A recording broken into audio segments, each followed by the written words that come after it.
Hello everyone, welcome to this amazing platform of our channel पेनेशा for competitive examinations and I am Piyush. तो जैसा कि आपको पता है कि हम अपनी क्लास में एसएससी सीएचएसएल का क्रैश कोर्स कवर कर रहे हैं और इसमें हम क्या कर रहे होंगे, अपने जो मोस्ट एक्सपेक्टेड क्वेश्चंस हैं वो हम डेली एक एक सेट लगा रहे होते हैं। और अभी तक आपके टोटल 4 सेट्स कंप्लीट हो चुके हैं, तो जाके आप उन्हें देख लेना अगर आपने अभी तक नहीं देखा है।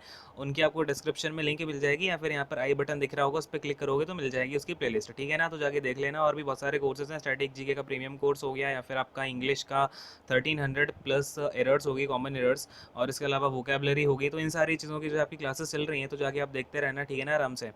और अब अपनी क्लास को शुरू करेंगे। इसके अलावा मैं आपको बता दूं कि यहाँ पर हमारी क्लास के 2 रूल होंगे। पहला रूल क्या होगा, आप अपने पास में पेन और पेपर लेके बैठ जाना। हो सकता है कि आपको एक आधा क्वेश्चन ना आए पूरे पेपर में, जो आपका आउट ऑफ कॉन्सेप्ट मतलब काफ़ी ज़्यादा इंपॉर्टेंट क्वेश्चन होगा, और हो सकता है कि आपको वो चीज़ नहीं आपने पढ़ रखी हो, या फिर अगर आप हो सकता है आपकी ध्यान से छूट गई हो, ठीक है ना। तो वो सारी चीज़ों को आप क्या करेंगे, उस पेन और अपने पेन से उस पेपर पे नोट कर लेंगे, ठीक है ना। और आपको सारे के सारे क्वेश्चंस का सॉल्यूशन कैसे करना होगा, मैं आपको क्वेश्चन दिखाऊंगा। सबसे पहले उस क्वेश्चन को आप करेंगे पॉज, और उसके बाद खुद से करने की कोशिश करेंगे। मैं इसके ऑप्शंस भी दिखा दूंगा क्या क्या ऑप्शंस हैं। तो फिर वो क्वेश्चन आप खुद से ट्राई करना, और फिर इसके बाद में आप सोल्यूशन को देखना है और समझना कि मैं क्या समझाने की कोशिश कर रहा हूँ, ठीक है ना। तो इस तरीके से हम चीज़ों कर रहे होंगे। और इसके अलावा मैं जब भी बोलता हूँ समझ में आया कि नहीं आया, फटाफट से हाँ बोलो। तो आपको हाँ बोलना है जहाँ भी आप बैठे हो, कोई फर्क नहीं पड़ता। इससे क्या होगा, हमारी क्लास में जो इंटरेक्शन है वो बढ़ेगी, ठीक है ना। तो ये सारी चीज़ें हम क्लास को स्टार्ट करने वाले हैं। अपना ये सेट नंबर 5 है, और डे जो भी आप देख लेना, लिखा होगा आपका टाइटल वगैरह में, देख लेना अपना जो भी डे होगा, ठीक है। चलो आज का हम क्वेश्चन शुरू करते हैं। ये अपना क्वेश्चन नंबर 1 है सेट का। आप इसे यहाँ पे पॉज करके देख लो। ये रहा आपका क्वेश्चन और ये रहे आपके ऑप्शंस। फटाफट से बताओ जरा इस क्वेश्चन का आंसर क्या आना चाहिए, ठीक है ना। अब देखो पहला क्वेश्चन अपना डीआई का आ गया। अब देखो क्वेश्चन पेपर में आपको बता दो है नहीं कौन सा क्वेश्चन पहले आ जाए, तो हम क्या कर रहे हैं, सारे के सारे क्वेश्चन पेपर्स को इधर उधर करके चल रहे हैं, ठीक है ना, जैसा आपका क्वेश्चन पेपर में एक्चुअली फॉर्मेट आ रहा होगा, ठीक है ना। तो खैर देखो, अब सबसे पहला क्वेश्चन अपने सामने है, the total production of type B cards in 2015। Type B car का 2015 में कितना प्रोडक्शन है, देखो भाई 58 है। इसके बाद में टाइप सी कार्ड्स इन 2013 में सी वाली कार का प्रोडक्शन कितना है, 52 है ना। तो टोटल कितना हो जाएगा, 110 हो जाएगा। अब क्या बात है, इस what percentage more than the total production of type E cards in 2013 and 14 में। ई का 2013 और 14 में देख लो भाई, 43 प्लस 47 कितना हो जाएगा, 90 हो जाएगा।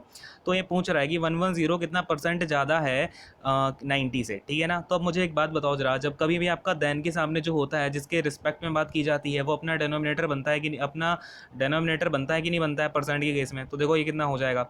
तो सबसे पहले तो कितना ज़्यादा है, 20 ज़्यादा है, ठीक है भाई 20 ज़्यादा है। अब हम हमारा किससे कंपैरिजन हो रहा है, तो 90 से कंपैरिजन हो रहा है, हाँ कि नहीं, क्लियर है ना। तो नीचे आ जाएगा 90 और इंटू में हम क्या कर देंगे, 100 कर देंगे, क्योंकि हमें क्या करना है भाई, परसेंटेज में जो है इसको हमें चेंज करना है। क्लियर है, बात समझ में आ रही है क्या। तो अब देखो ये कितना हो जाएगा, जीरो से तो जीरो कैंसिल आउट हो जाएगा, ये आ जाएगा अपना 200/9, ठीक है ना।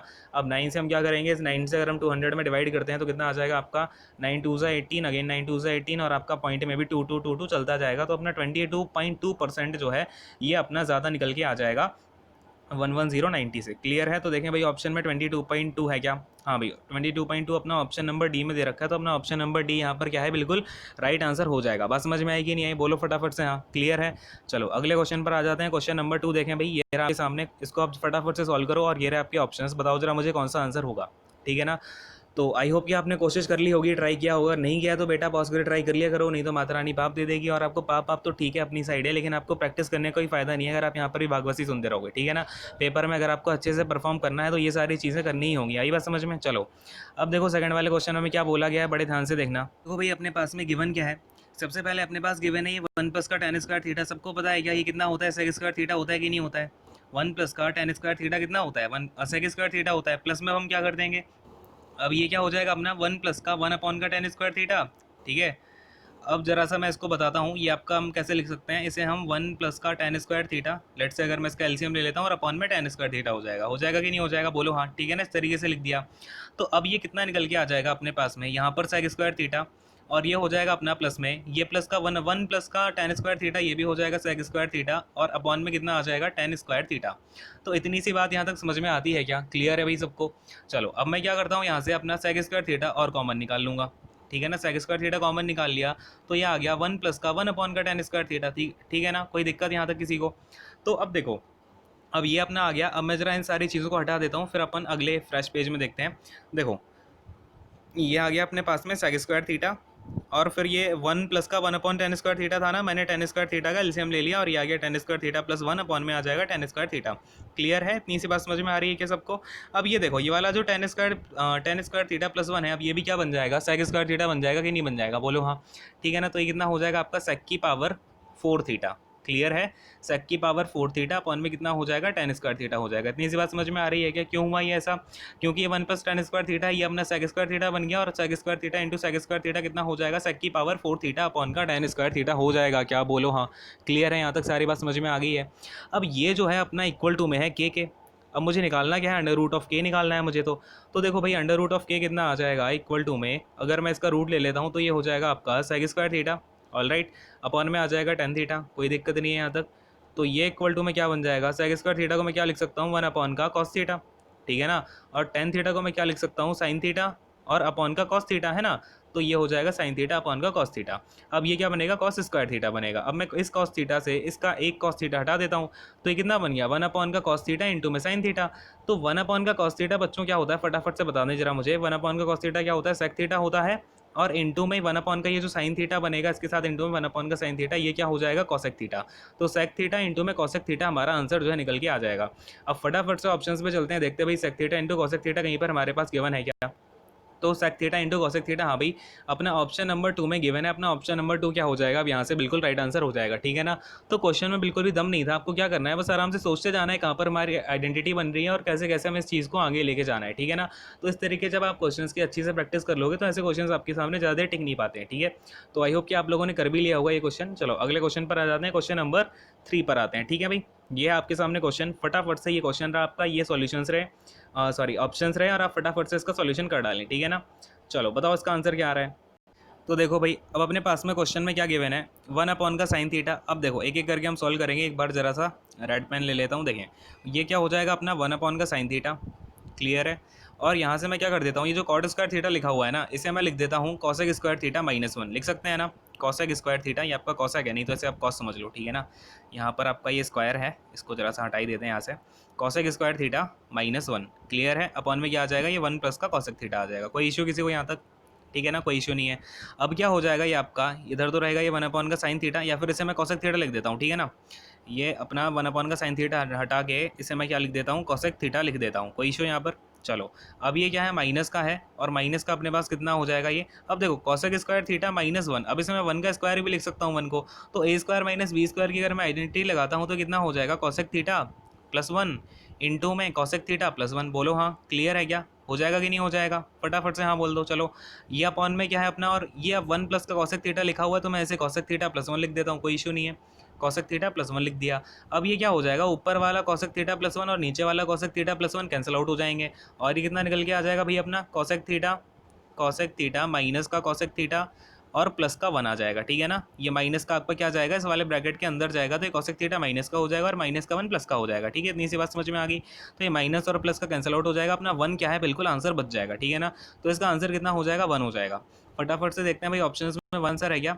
देखें भाई अपना ऑप्शन नंबर बी जो है यहाँ पर बिल्कुल राइट आंसर हो गया है, ठीक है ना, समझ में आ गया सबको। चलो अगले क्वेश्चन पर आते हैं, क्वेश्चन नंबर जो भी है आपका देख लेते हैं, अगला जो भी है। देखो अब आपके सामने ये रहा question, if a 10 digit number, आपका ये 10 डिजिट का एक नंबर है, ये डिविजिबल है आपका 88 से, ठीक है ना। अब 88 से डिविजिबल है तो आपके दिमाग में एक बात आ जानी चाहिए, इसका मतलब ये 11 से भी डिविजिबल होगा और ये आपका 8 से भी डिविजिबल होगा, क्लियर है।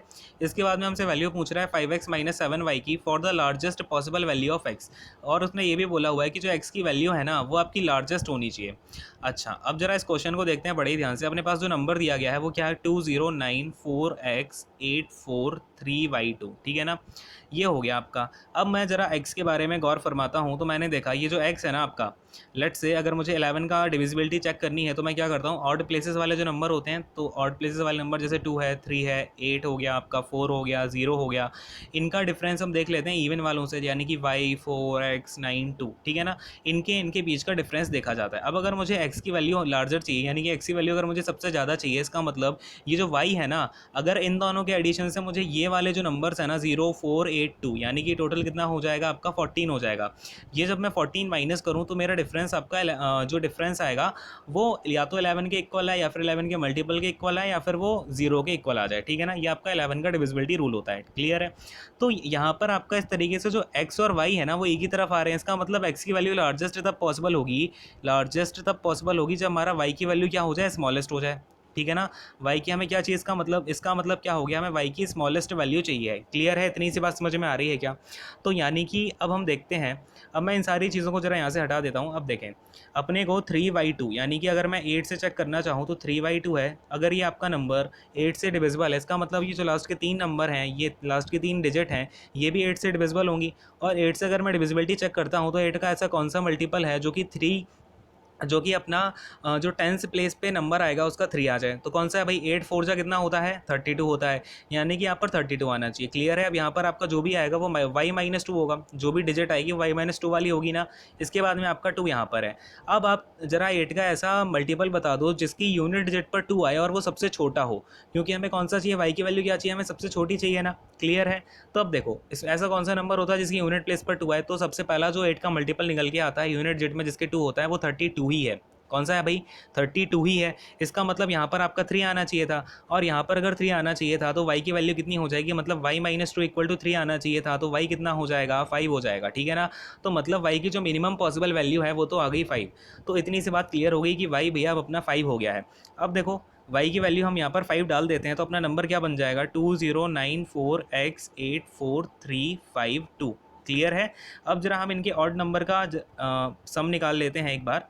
देखो ये 2 है, 3 है, 8 है, 4 है, इसके बाद में आपका 0 है, टोटल हमारा कितना हो गया भाई, 14 हो गया।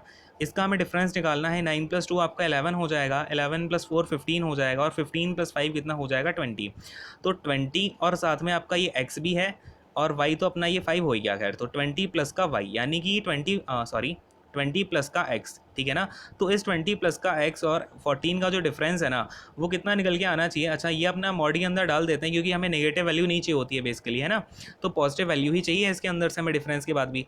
तो ये कितना इक्वल टू में आना चाहिए आपका, या तो 11 का कोई मल्टीपल हो या फिर आपका 0 के इक्वल आना चाहिए। तो फिलहाल जरा अगर यहाँ से हम देखें तो 20 प्लस x और 14 का डिफरेंस कितना हो जाएगा आपका, x प्लस का 6 निकल के आएगा, क्लियर है। अब ये प्लस का क्यों है, क्योंकि बेसिकली हम 20 प्लस x से माइनस करेंगे 14 को, क्योंकि हमें इसके अंदर से हमेशा पॉजिटिव वैल्यू ही चाहिए होती है आपका, इसलिए मैंने मॉड लगा के बताया हुआ है, क्लियर है। तो x प्लस 6 की वैल्यू कितनी आनी चाहिए, या तो 0 आनी चाहिए या फिर 11 आनी चाहिए। अब अगर मैं 0 लेता हूँ तो कितनी, तो अगर तो अपना x कितना आ जाएगा, माइनस का 6 आ जाएगा, लेकिन आपकी यहाँ पर जो डिजिट होगी वो माइनस में तो हो नहीं सकती है, तो 0 वाला ऑप्शन तो यहाँ से हम कैंसिल आउट कर देंगे। तो यहाँ से अपना x कितना आ जाएगा, 11 - 6, इट मीन्स कितना आ जाएगा भाई, 5 आ जाएगा। तो x भी 5 आ गया और y भी अपना 5 आ गया है, क्लियर है, बात समझ में आई क्या यहाँ तक। तो अब देखो हमें निकालना क्या है, 5x माइनस का 7y निकालना है। बेटा सेकंड हमने कुछ गड़बड़ कर दी है यहाँ पे, अपना ये हो गया। अच्छा जी, अब ये कितना होगा, 0 + 4 + 8 12 हो गया, और 12 प्लस का हमने 3 किया तो 15 हो गया, 15 + 2 हमने किया तो ये 17 आना चाहिए, है ना। तो एक बार हम यहाँ पर क्या कर देंगे, ये 14 नहीं आपका 17 होगा, बाई मिस्टेक अपना ये 14 हो गया। अब ये 17 होगा तो यहाँ पर अपना x प्लस का 3 आएगा, और यहाँ से x की वैल्यू कितनी आ जाएगी, 11 माइनस का 3, इट मीन्स कितना आएगा, x अपना 8 आ जाएगा, ठीक है ना। तो इसको आप जरा एक बार करेक्ट कर लेना अगर आपने गलत लिख लिया हो। x की वैल्यू कितनी आ गई है भाई, 8 आ गई है, ठीक है ना। थोड़ा सा हमने यहाँ पर मिस्टेक कर दी थी, अपना 17 आएगा अगर हम ऑर्डर वाले नंबर्स को ऐड करते हैं, क्लियर है। तो 8 आ गया x और y आ गया अपना 5, ठीक है, हमने निकाला हुआ है। अब देखो फटाफट से यहाँ पर वैल्यूज़ डाल देते हैं, तो 5 × 8 कितना हो जाएगा आपका, 40 हो जाएगा। इससे हम माइनस करना है आपका 7 × y, यानी कि 40 माइनस का 35 कितना निकल के आ जाएगा भाई, 5 निकल के आ जाएगा। बात समझ में आ रही है क्या। तो अपना आंसर कितना हो जाएगा भाई, 5 आंसर हो जाएगा। देखते हैं जरा ऑप्शन में, अरे आपके ऑप्शंस फटाफट से देखो, 5 ऑप्शन आपका फर्स्ट वाला ऑप्शन जो है बिल्कुल करेक्ट आंसर यहाँ पर हो जाएगा। समझ में आ गया भाई।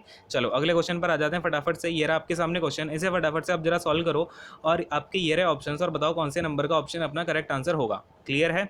चलो भाई अब देखो, आई होप कि आपने सॉल्व किया होगा। अब अपना बेसिकली यहाँ पर क्या लिखा हुआ है, 3√3x³ माइनस का 2√2y³, यानी कि अगर मैं इसे ऐसा बोल दूँ, ये आपका क्या लिखा हुआ है, बेसिकली आपका √3x का होल क्यूब लिखा हुआ है, हाँ कि नहीं। और ये आपका √2y का होल क्यूब लिखा हुआ है, माइनस का √2y का होल क्यूब लिखा हुआ है। बात समझ में आ रही है क्या।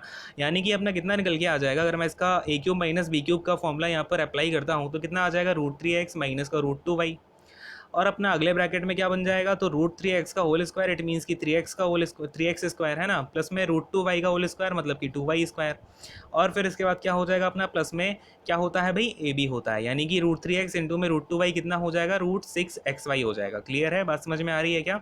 चलो अब इसे इक्वेट करते हैं, तो √3x माइनस का √2y, √3x माइनस का √2y, ये तो इक्वेट हो गए। इसके बाद में अपना ax square plus by square plus का cxy है, यानी कि यहाँ से अगर मैं देखूँ तो a कितना आ जाएगा, a क्या है, एक्स स्क्वायर का यहाँ पर कोएफिशिएंट है, एक्स स्क्वायर का कोएफिशिएंट यहाँ पर कितना है भाई, 3 है। अब इसी तरीके से अगर मैं यहाँ पर देखना चाहूँ, वाई स्क्वायर कोएफिशिएंट 2 है और यहाँ पर वाई स्क्वायर कोएफिशिएंट कितना है भाई, b है, तो b इक्वल टू कितना आ जाएगा भाई, 2 आ जाएगा। इसी तरीके से अपना जो xy है, xy का कोएफिशिएंट यहाँ पर c है और अपना xy का कोएफिशिएंट यहाँ पर कितना है, √6 है, तो c कितना आ जाएगा भाई, √6 आ जाएगा। अब देखो निकालना क्या है अपने को, a इंटू बी अपॉन सी, यानी कि दूसरा कलर लेता हूँ एक बार सो दैट आपको कंफ्यूजन नहीं होगा। a इंटू बी करेंगे तो कितना आ जाएगा, 3 इंटू 2 कितना हो जाएगा, 6 हो जाएगा। अपॉन में क्या करना है, c करना है, तो √6 कर देते हैं। क्लियर है। अब ये √6 से अगर मैं √6 को काट देता हूँ, कितना हो जाएगा, ये आपका √6 हो जाएगा, है ना। तो अपना आंसर कितना निकल के आएगा, √6। क्लियर है, बात समझ में आ गई, क्योंकि 6 को हम कैसे लिख सकते हैं, √6 इंटू √6, तो एक √6 अपना नीचे से कट गया। क्लियर है, तो अपना आंसर आ गया √6। अब देखो अपने ऑप्शंस को चेक कर लेते हैं, कौन सा ऑप्शन हो जाएगा, √6 का ऑप्शन नंबर ए जो है अपना बिल्कुल करेक्ट आंसर यहाँ से निकल के आ रहा है। बात समझ में आ गई, क्लियर है सबको? फटाफट से हाँ बोलो, अगले क्वेश्चन पर आ जाते हैं। ये रहा आपका क्वेश्चन, इसे जरा आप पॉज करके सॉल्व करें, और ये ज्योमेट्री का क्वेश्चन है, फटाफट से सॉल्व करो। और ये रहे आपके ऑप्शंस, ठीक है ना। ऑप्शन थोड़े से बड़े बड़े हैं, देखो भाई 15 है, 16 है, 18 है, 20 है, ठीक है ना। ये आपका क्वेश्चन रहा, फटाफट करो और सॉल्व करने की कोशिश करो, ठीक है ना।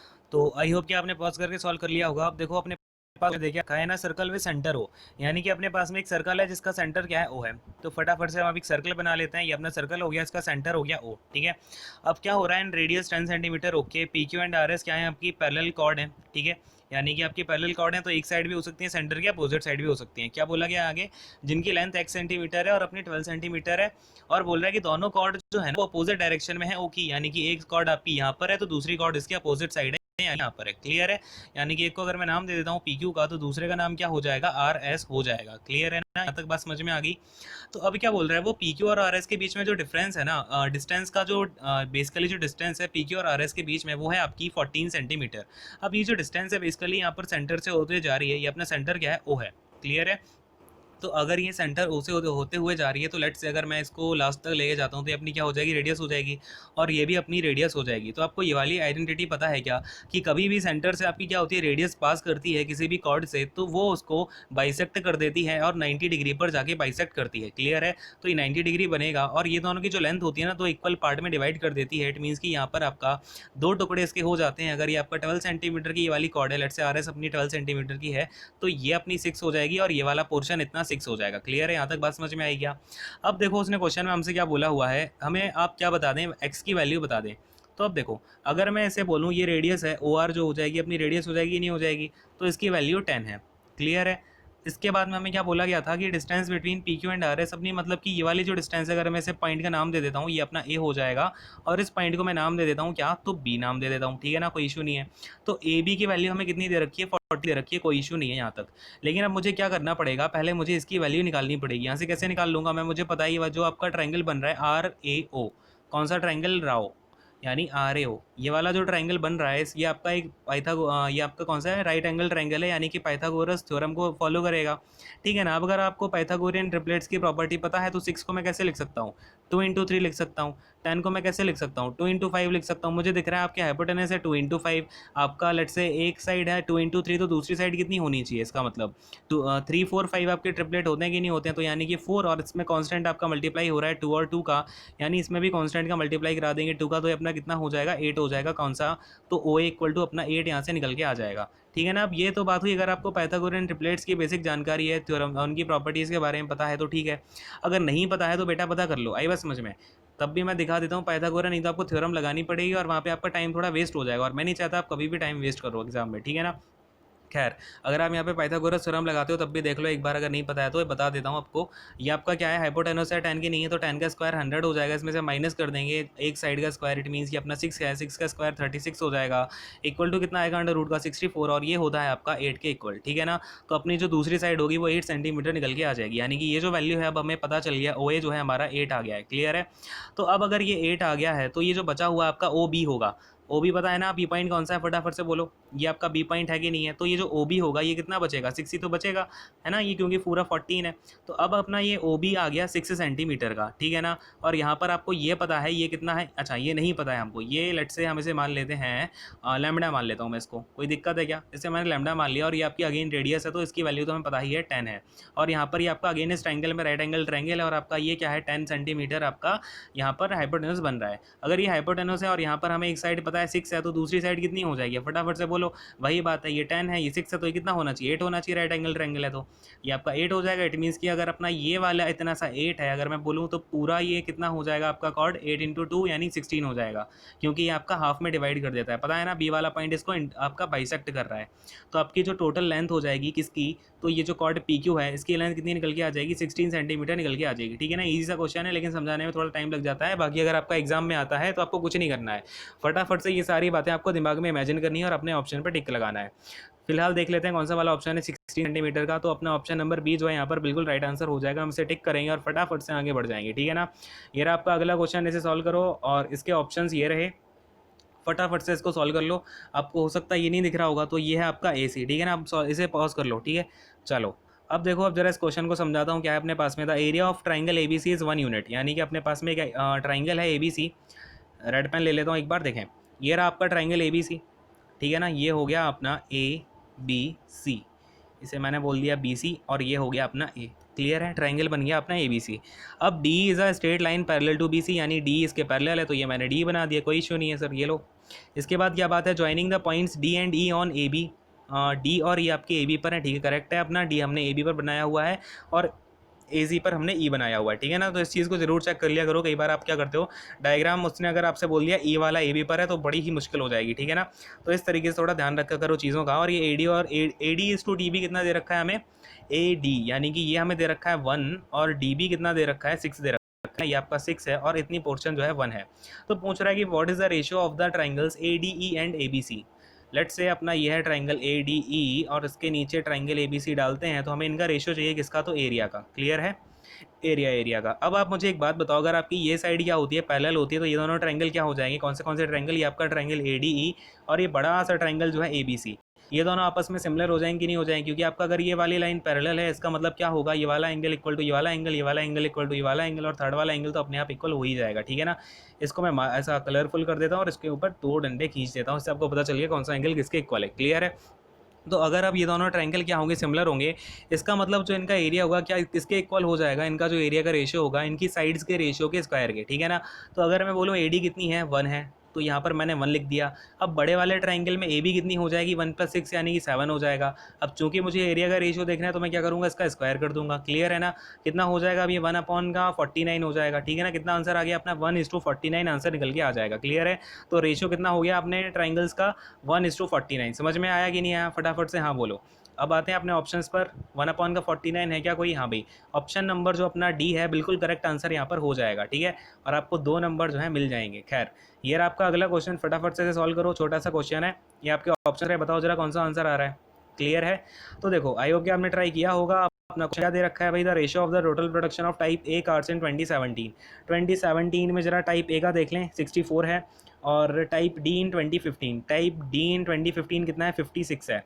क्लियर है, तो 64 + 56 कितना हो जाएगा, जरा बताएं मुझे। हाँ भी इनलाइटन करेंगे आप मुझे। तो देखो ये कितना हो जाएगा आपका 120 हो जाएगा, और इसके बाद में the total production of type B and type E cars in 2013, ये कितना हो जाएगा आपका 2013 में किस किस का चाहिए था भाई, बी और ई का, ठीक है। बी का 47 है और ई का 43 है, यानी कि कितना हो जाएगा आपका 190 निकल के आ जाएगा। क्लियर है ना, 40 और 1 + 10 में 90 आ जाएगा। इनका हमें निकालना क्या है, बाय द वे रेशियो निकालना है, तो बहुत ईजी है, ये आपका 4 टाइम्स जाएगा, ये आपका 3 टाइम्स जाएगा। रेशियो कितना हो गया 4:3 हो गया। क्लियर है, अब देखो भाई ऑप्शन में 4:3 है क्या, हाँ भाई ऑप्शन नंबर 1 यहाँ पर राइट आंसर हो गया। फटाफट से आगे बढ़ जाओ, कोई दिक्कत नहीं है। अगेन आपका ये क्या आ गया, डी आई का क्वेश्चन आ गया, आपका पाई चार्ट वाला क्वेश्चन है। फटाफट से पॉज करो, मैंने आपको बहुत बार सिखा रखा है पाई चार्ट का क्वेश्चन, आई होप कि अब आप सीख गए होगे, ठीक है ना। पॉज करो, सॉल्व करो, और ये रहे आपके ऑप्शन, फटाफट से बताओ कौन सा वाला ऑप्शन इसका आंसर होगा। चलो भाई, खैर देखो आपने ट्राई कर लिया होगा। And if the data related to the production of type D card से रिप्रेजेंटेड बाय पाई चार्ट, यानी कि हमें डी वाले का पाई चार्ट बनाना है। लेट्स से ये मेरा पाई चार्ट है, ठीक है। अब इसमें 5 टुकड़े करने पड़ेंगे, है ना, 5 साल की बात है। तो ये मैं इस तरीके से 5 कर देता हूँ, थोड़ा आप डेटा पे मत जाना, ये तो आप कहोगे फिगर में ये सर आप ये छोटा है, इसके अंदर बड़ा डेटा डाल दिया, तो इस पर मत जाना, थोड़ा सा क्लियर है। देखो अब अपना डी का डालते हैं तो कितना है, 60 से शुरू करते हैं भाई, ये हो जाएगा आपका 60, देन अगला है 53 है, देन 56 है, देन आपका 65 है, देन आपका 66 है। अच्छा अब आपको एग्जाम में ना ये इतना सारा काम नहीं करना, ये मैं आपको समझाने के लिए दिखा रहा हूँ, इतना चार्ट आर्ट बना के। एग्जाम में आपको सीधा सीधा ऐड कर देना है इन सबको, ठीक है, ये तो मैं आपको दिखा रहा हूँ। खैर अब ये क्या है, अपना एक सर्कल बना दिया हमने। अब इस सर्कल के अंदर मुझे एक बात बताओ, सर्कल के अंदर जो अपना टोटल एंगल होता है कितना होता है, 360 डिग्री होता है। यानी कि अगर मैं इन सारे नंबर का ऐड कर दूं तो इन सारे नंबर्स का जो ऐड होगा, अगर मैं इक्वेट कर देता हूँ 360 डिग्री है, तो मुझे जितना भी चाहिए होगा मैं वहाँ से निकाल सकता हूँ, ठीक है ना। तो अब अगर मैं इन सारों को ऐड करता हूँ, 60 प्लस 53 प्लस 56 प्लस 65 और 66, कितना हो जाएगा ये आपका 399 प्लस में आपका कितना 14 है, कुछ हमने गड़बड़ कर दिया, 3 है, 6 है, 5 है, 6 है, 11 ये हो जाएगा और आपका 9 ये हो जाएगा, ठीक है ना। 11 और 9 कितना होगा भाई, 20 हो जाएगा। तो ये आपका 0 तो यहाँ कैरी आ जाएगा, 0 यहाँ आ जाएगा और आपकी 2 कैरी चली जाएगी। इसके बाद में 6 6 5 6 5 है ना, तो ये आ जाएगा आपका 28, 28 प्लस 2 कितना हो जाएगा 300। तो ये यहाँ से अपना जो टोटल निकल के आ गया टाइप डी वाले का, वो है 300, और इसकी वैल्यू हमें पता है किसके इक्वल होगी, 360 डिग्री के इक्वल होगी अगर मैं पाई चार्ट के हिसाब से बात करूँ। अब मुझे निकालना किसका एंगल है, तो 2016 वाले का। 2016 में कितना है भाई, अपना 65 की वैल्यू मुझे निकालनी है। तो अगर 300 आपका इक्वेट करता है 360 डिग्री के, तो 65 किसके इक्वेट करेगा, बता दो जरा मुझे। 360 डिग्री अपॉन का 300 और अपना इंटू में कितना हो जाएगा, 65 हो जाएगा। क्लियर है ना, बात समझ में आ रही है। 0 से 0 कैंसिल करो, इसके बाद में आपका 5 से चला जाएगा कितने टाइम, 5 6 जा, और आपका ये जाएगा 5 1 जा और 5 3 जा। क्लियर है, 6 से ये आपका गेन चला जाएगा, 6 से 6 जा 36, और 6 इंटू 13 कितना होता है आपका 78 होता है। तो 65 का जो सेंट्रल एंगल बनेगा कितने का बनेगा, 78 डिग्री का बनेगा। क्लियर है, यहाँ तक बात समझ में आ गई क्या। तो जो प्रोडक्शन है कार्स का 2016 में कितने डिग्री का बन जाएगा, 78 डिग्री का बन जाएगा। यानी कि अगर मैं ऑप्शंस की बात करता हूँ तो अपना ऑप्शन नंबर 2 जो है बिल्कुल राइट आंसर हो जाएगा, बी वाला। क्लियर है, बात समझ में आ गई। चलो अगले क्वेश्चन पर आते हैं। अगला क्वेश्चन ये रहा आपका, इसे आप जरा फटाफट से ट्राई कर लो, बहुत ही ईजी सा क्वेश्चन है, और ये रहा आपके ऑप्शन, फटाफट से बताओ इसका आंसर क्या आएगा, ठीक है ना। चलो तो अब आई होप कि आपने ट्राई कर लिया होगा। अब जरा मैं समझाने की कोशिश करता हूँ क्या बोला गया है क्वेश्चन में। अ train travelling eight 44 kilometre per our, ठीक है ना, ट्रेन की जो स्पीड है वो कितनी है, 44 किलोमीटर पर आवर की है। इतनी सी बात हो गई। अब आगे क्या बात हो रही है, it crosses a man walking with speed of 8 kilometre per our in the same direction. यानी कि आपकी ये अगर ट्रेन जा रही है तो यहीं आपका मैन जा रहा है, और मैन की स्पीड है आपकी 8 और ट्रेन की है 44, ठीक है ना। ये किसमें, किलोमीटर पर आवर में है, और ये भी आपका किलोमीटर पर आवर में, कोई दिक्कत नहीं है, ठीक है ना। इसके बाद में क्या किया, ट्रेन ने इस मैन को पास कर लिया 15 सेकंड्स में। अब मुझे एक बात बताओ, जब भी आप सेम डायरेक्शन में जाते हो तो आपकी जो रिलेटिव स्पीड होती है वो कितनी होती है, आपस में माइनस हो जाती है कि नहीं हो जाती है। तो रिलेटिव स्पीड कितनी हो जाएगी, यहाँ से 44 माइनस का अगर हम 8 करते हैं तो कितना आ जाएगा, इक्वल टू में 36 आ जाएगा कि नहीं आ जाएगा। यानी कि इस ट्रेन को, इस आदमी को कवर करने में जो रिलेटिव स्पीड है वो कितनी होगी इसकी, 36 किलोमीटर पर आवर की। तो अगर अब मैं बात करता हूँ, ये आपका कोई मैन होता है ना, मैन को जब भी कोई ट्रेन पास करेगी, बस पास करेगी, या फिर किसी पोल को ट्रेन पास करती है, तो उस केस में जो आपकी टोटल डिस्टेंस होती है वो होती है लेंथ ऑफ ट्रेन के इक्वल, ठीक है ना, किसके, लेंथ ऑफ ट्रेन के इक्वल। तो लेट से अगर मैं मान लेता हूँ लेंथ ऑफ ट्रेन आपकी कितनी है, एल है। क्लियर है, एल मैं यहाँ पर लेंथ ऑफ ट्रेन मान लेता हूँ। तो एल अपॉन का कितना, तो एल अपॉन का अगर मैं टाइम बोलूँ कितना लगा है, तो 15 सेकेंड्स का टाइम लगा है। क्लियर है, 15 सेकेंड्स का तो टाइम लगा है, और एक सेकेंड में आपका कितने, एक सेकेंड में कितने आवर हो जाएंगे, बताएं जरा मुझे फटाफट से। ठीक है, तो अपने एक सेकंड में कितना होता है, देखो एक सेकंड में होता है 1 अपॉन का 3600 आवर, ठीक है ना। ये आप थोड़ा सा साइड में लिख के रख लेना, नहीं तो कुछ बच्चों को कन्फ्यूजन हो जाता है। आई होप कि बहुत सारे बच्चों को आता होगा, लेकिन कुछ बच्चे कन्फ्यूज हो जाते हैं, कोई बात नहीं है, हम सारे बच्चों को लेके चलेंगे। एल अपॉन का 15 इक्वल टू अब कितना हो जाएगा, अगर मेरी लेंथ ऑफ ट्रेन इतनी है, टाइम इतना है, तो इक्वल टू में क्या होना चाहिए, स्पीड होनी चाहिए, यानी कि 36 किलोमीटर पर आवर जो है इसकी स्पीड हो जाएगी, ठीक है ना। रिलेटिव स्पीड हमारी कितनी थी, L upon 15 equal to 36 kilometre per hour हो गया। बात समझ में आई यहाँ तक, बोलो हाँ फटाफट से। चलो अब मुझे एक रिलेशन तो ये मिल गया, और यहाँ पर आप ये याद रखना ये 15 सेकेंड्स में है, ठीक है ना। तो अब मैं ज़रा ऊपर की चीज़ों को हटा देता हूँ, थोड़ा सा रब कर देता हूँ, वेट अ सेकेंड, इसको फटाफट से हटाते हैं। इसके बाद में हम आगे की बात कर लेते हैं, क्या अपनी आगे कंडीशन है। देखो भाई, अब एक रिलेशन हम निकाल चुके हैं, दूसरे रिलेशन के लिए हमें क्या करना पड़ेगा, आगे का पढ़ना पड़ेगा। The train crosses a woman coming from the opposite direction in 10 second. यानी कि अब ये ट्रेन जा रही है तो यहाँ से वुमन आ रही है, ये दोनों अगर आमने सामने से आ रहे हैं, अपोजिट डायरेक्शन से आ रहे हैं, तो इनकी रिलेटिव स्पीड क्या हो जाएगी, ऐड हो जाएगी, है ना। तो अगर ट्रेन की स्पीड कितनी है 44 है, और वुमन की स्पीड कितनी है भाई वुमन की स्पीड हमें बतानी है, ठीक है। तो वुमन की स्पीड लेट से हम एक्स मान लेते हैं, क्लियर है।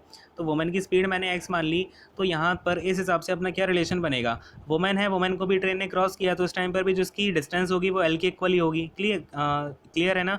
तो टाइम हमें यहाँ पर पता है 10 सेकंड का है, तो ये अपॉन में मैंने 10 सेकंड रख दिया, ये बात याद रखना, ये सेकंड में है। इक्वल टू कितना हो जाएगा, ये 44 प्लस का एक्स, लेकिन ये किस में आ रहा है अपना, किलोमीटर पर आवर में, ठीक है ना। ये अपना आया है किलोमीटर पर आवर में। ये क्या हो गया अब आपका ऑप्शन नंबर, ये आपकी इक्वेशन नंबर सेकंड हो जाएगी। क्लियर है, यहाँ तक सारी बातें क्लियर हुई क्या, बोलो हाँ फटाफट से, ठीक है ना, समझ में आ गया। तो अब देखो, अब मुझे करना क्या है बेसिकली, ये जो अपना 36 किलोमीटर पर आवर आया है, इसे मैं जरा एक बार मीटर पर सेकंड में चेंज करता हूँ, तो कितना आ जाएगा, ये इक्वल टू में 5/18 करते हैं तो इक्वल टू में ये 10 आ जाएगा, ठीक है ना। ये मैंने सारा मीटर पर सेकंड में चेंज कर लिया, ये किस में आ गया आपका, मीटर पर सेकंड में। अब अगर मैं यहाँ से लेंथ निकालना चाहूँ तो लेंथ कितनी आ जाएगी आपकी, लेंथ इक्वल टू 10 इंटू में 15 करेंगे तो लेंथ इक्वल टू 150 मीटर आ जाएगी, ठीक है ना। किस में आ जाएगी अपनी, यहाँ से लेंथ फर्स्ट वाली इक्वेशन से मीटर में आ गई कि नहीं आ गई। अब ये मैं मीटर वाली जो वैल्यू है वो इसमें डाल देता हूँ, कितनी आ जाएगी यहाँ पर देखो, 150 अपॉन का 10 किस में है, ये मीटर में है, और ये आपका नीचे सेकंड में है, और इक्वल टू में अपना जो मामला लिखा हुआ है 44 प्लस का एक्स, ये अपना किलोमीटर पर आवर में लिखा हुआ है।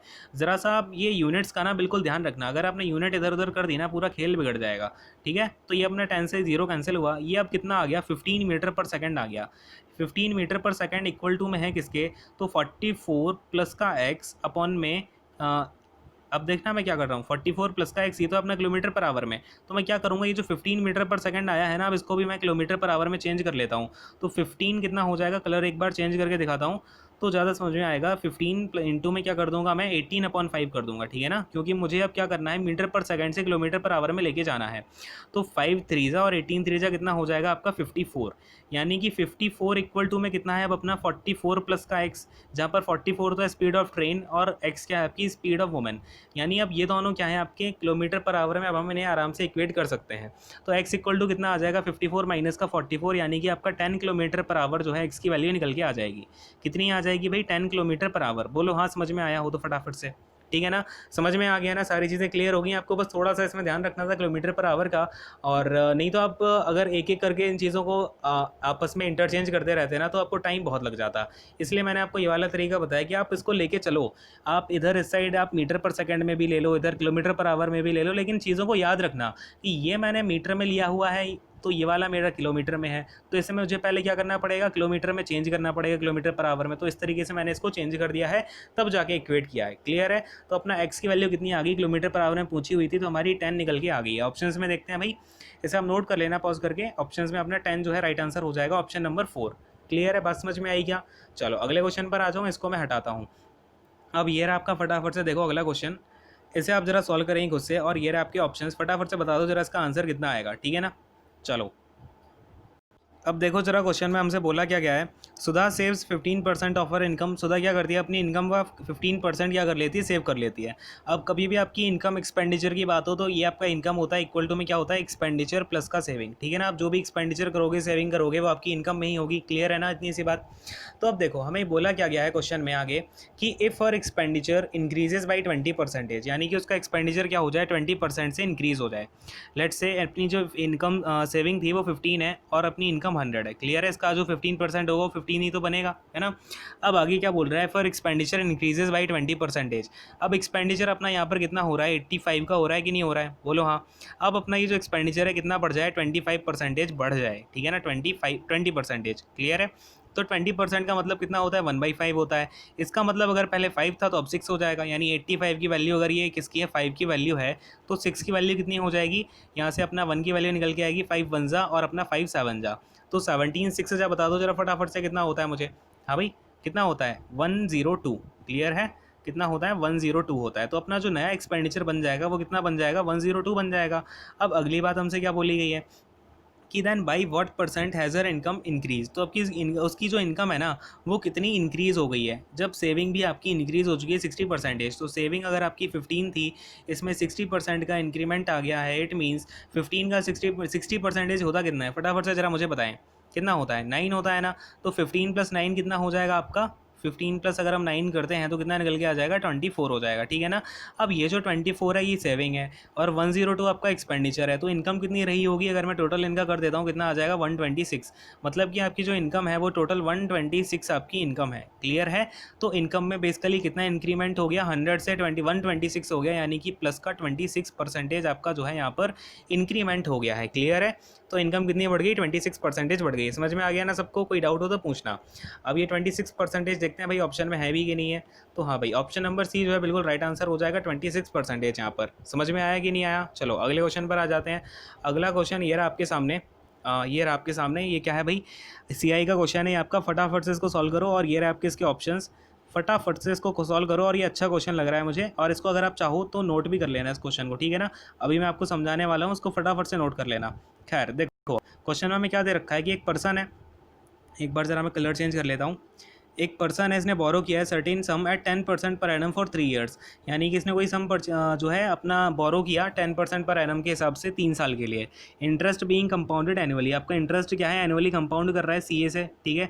तो at the end of 2 years, यानी कि 2 साल के बाद क्या किया उसने, 2 ईयर्स के बाद उसने पे कर दिया 6634 का अमाउंट, यानी कि 6634 का अमाउंट उसने पे कर दिया है at the end of the 3rd year, यानी कि अब तीसरे साल के अंत में क्या किया उसने, पूरी की पूरी डेप्ट चुका दी है बाई पेइंग 13,200। तो थोड़ा थोड़ा ये आपका इंस्टॉलमेंट की तरफ चला गया क्वेश्चन, ठीक है ना।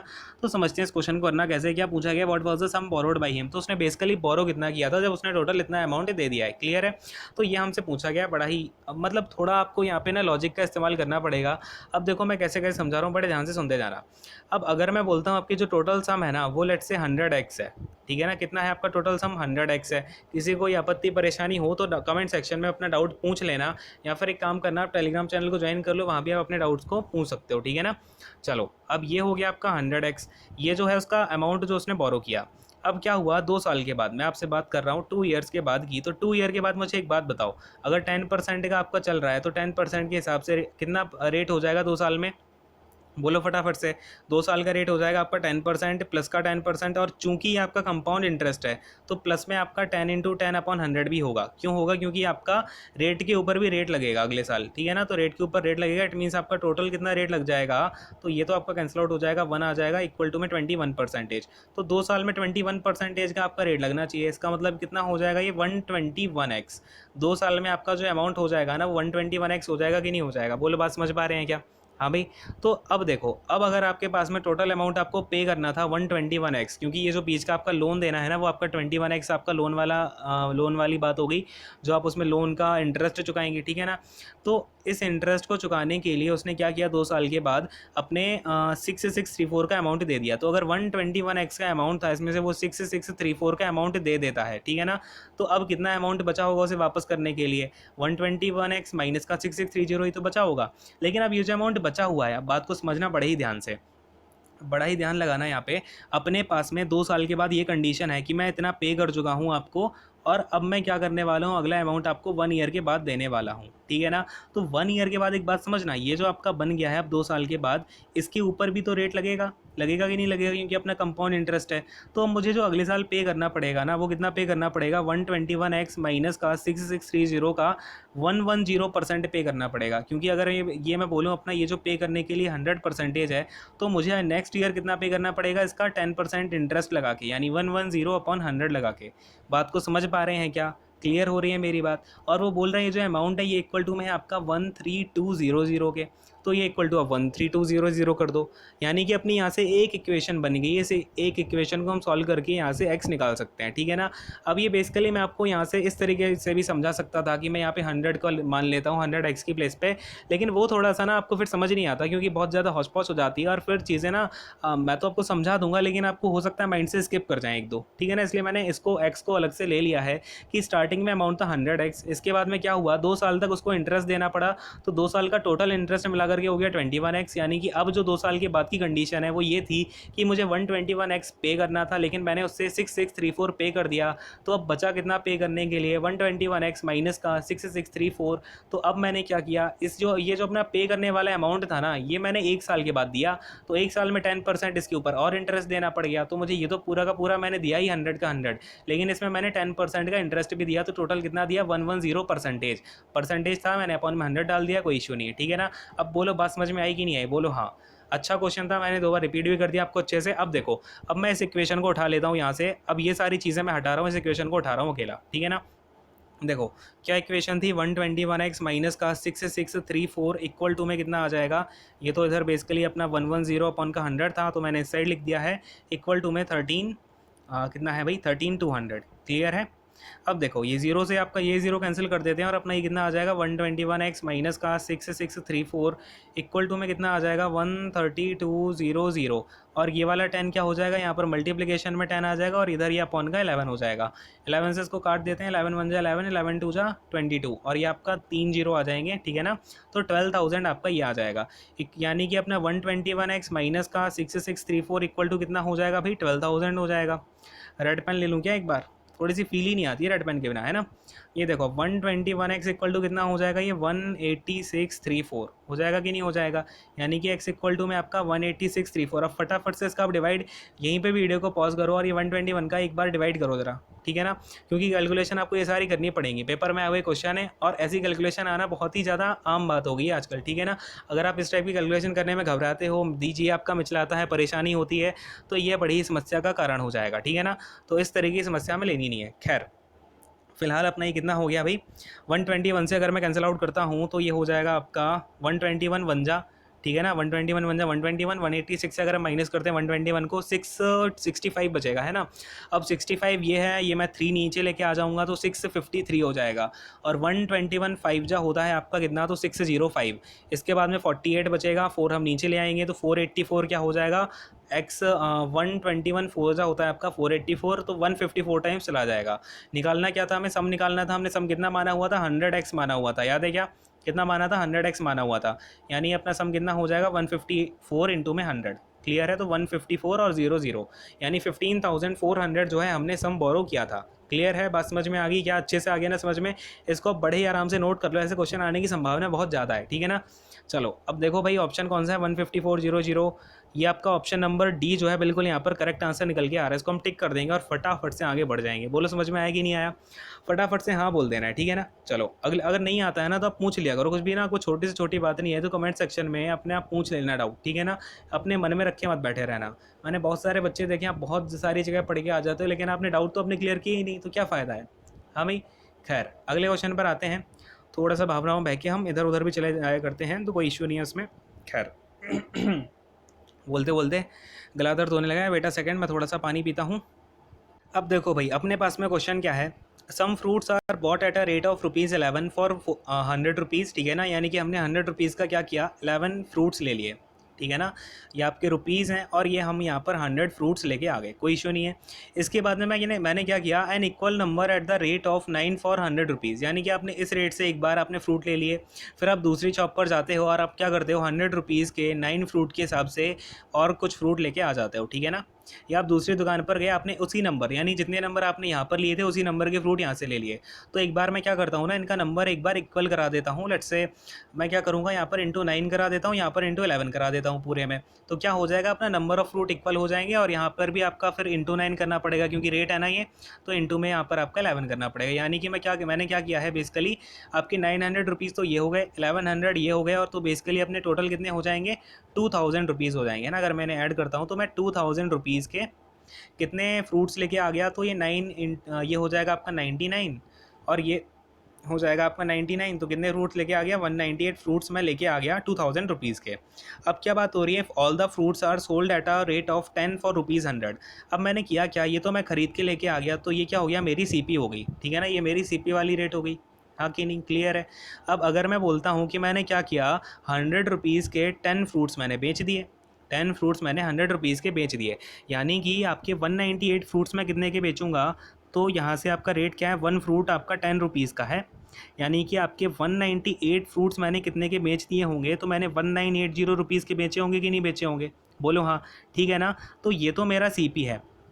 दूसरा कलर लेता हूँ एक बार, देखो ₹2000 के मैं फ्रूट खरीद के लाया 198, और मैंने वो 198 फ्रूट बेच कितने के दिए, तो 1980 के। तो सीधा सीधा मुझे दिख रहा है कि भाई हुआ तो लॉस है। और कितने परसेंट का लॉस हुआ है, तो फटाफट से बता दो अब मुझे। यहाँ पर कितने का लॉस दिख रहा है भाई, ₹20 का लॉस दिख रहा है। ₹20 का लॉस दिख रहा है, यानी कि 20 अपॉन में कितना, तो CP था अपना 2000, तो अपॉन में डाल देंगे हम 2000 और इंटू में करा देंगे 100 से, क्योंकि मुझे क्या चाहिए, परसेंटेज में चाहिए है। तो ये आपका 0 से 0 कैंसिल आउट हो जाएगा, ये 0 से ये 0, ये 0 से ये 0, 2 से 2, यानी कि अपना कितना आ गया, 1 आ गया। यानी कि हमें यहाँ पर लॉस कितना हो गया, 1% का हमें लॉस हो गया, ठीक है ना। तो कभी भी आपके पास क्वांटिटी में डिफरेंट हो रहे हो, लेकिन हमने क्या बोला हो, अपनी जो नंबर है ना वो इक्वल है और रेट आपका अलग अलग है, उनको हमने मिला के क्या किया, बेच दिया। तो आपको कभी भी इसी तरीके से क्वेश्चन को सॉल्व करना है, ठीक है ना, कि टोटल अपनी CP कितनी थी, टोटल अपना SP कितना निकल रहा है, फिर वहाँ से जो भी प्रॉफिट या लॉस जो भी हो रहा हो आपको वो अपना देख लेना है, ठीक है ना। क्लियर है, ये वाला कॉन्सेप्ट समझ में आ गया अपना। यहाँ से कितना निकल के आया, ये 1% का लॉस हो गया हमें। तो ऑप्शंस को अगर हम देखते हैं एक बार, कितना लॉस हुआ है भाई, 1% का, यानी कि अपना जो ऑप्शन नंबर D है ये बिल्कुल करेक्ट आंसर यहाँ पर हो जाएगा, ठीक है ना। बात समझ में आई क्या, फटाफट से हाँ बोल दो, ठीक है। चलो यहीं पे अपने सेशन को एंड करेंगे। एंड अभी तक के एंड आई होप कि जितने मैंने आपको इस क्लास में क्वेश्चन समझाए हैं, सारे के सारे क्वेश्चन आपको समझ में आ गए होंगे। अच्छे क्वेश्चन से काफ़ी ज़्यादा आप उन्हें अच्छे से करो, और इन सारे क्वेश्चन की आप कम से कम 2 बार प्रैक्टिस कर लो। आपको मैं PDF भी प्रोवाइड कर दूंगा, अगर वो PDF की इशू होती है तो आप मुझे कमेंट में बता देना। कभी भी कुछ भी इशू हुआ करता है कि आपको PDF नहीं मिल रही है या फिर कुछ चीज़ें नहीं मिल पा रही हैं, तो मैं वो आपको बता दूंगा कैसे कहाँ मिलेंगी, ठीक है ना। इसके अलावा आपको क्या करना है, आपके जो CGL 2019 वाले सारे के सारे 18 सेट है ना, अगर आप CHSL के लिए अच्छे से प्रिपेयर करना चाह रहे हो तो ये 18 सेट्स आप एक बार खुद से 2 बार लगाना। अगर आपको नहीं आते हैं, सॉल्यूशंस वगैरह प्रोवाइड कर रखे हैं आपको सारे के सारे हमारे चैनल पे, आप जाके देख लेना प्लेलिस्ट में, तो उनको भी आप जाके वहाँ से देख सकते हो। सॉल्यूशंस वगैरह मैंने आपको सारे बताए हुए हैं, बेसिक क्या होता है उसका, कैसे हम ट्रिक से लगा सकते हैं क्वेश्चंस को, तो वो आप जाके वहाँ से देख सकते हो। इसके अलावा आपको क्या करना है, ये खुद से भी लगाने हैं। पेपर्स आप देख लो, PDF आपको मिल जाए तो ठीक, नहीं तो मैं प्रोवाइड कर दूंगा, ठीक है ना। तो वो PDF आपको कम से कम 2 बार लगा लेनी है। आई बात समझ में, चाहे वो आपका GK का सेक्शन हो, चाहे आपका इंग्लिश का सेक्शन हो, चाहे मैथ्स का सेक्शन हो, ठीक है ना। ये सारा का सारा आपको करना है। इसके अलावा आपको जो 1300 वाली ईयर की क्लास चल रही है वो भी आप वहाँ से देख सकते हो, आपका इंग्लिश ग्रामर वहाँ से पूरी कंप्लीट हो जाएगी, ठीक है। और वोकैब वाली क्लास आपकी चली रही है, तो ये सारी आप क्लासेस देखते रहो। And thank you so much, god bless you all, take care, bye bye. ये मैं सेशन को एंड करता हूँ, ठीक है ना। तो जाके आप प्लेलिस्ट वगैरह चेक कर लेना, आपको जो भी वहाँ पर यूज़फुल हो वो सारी आप देख लेना, ठीक है। और अगर कोई डाउट आता है तो वो पूछ लिया करो, ठीक। चलो।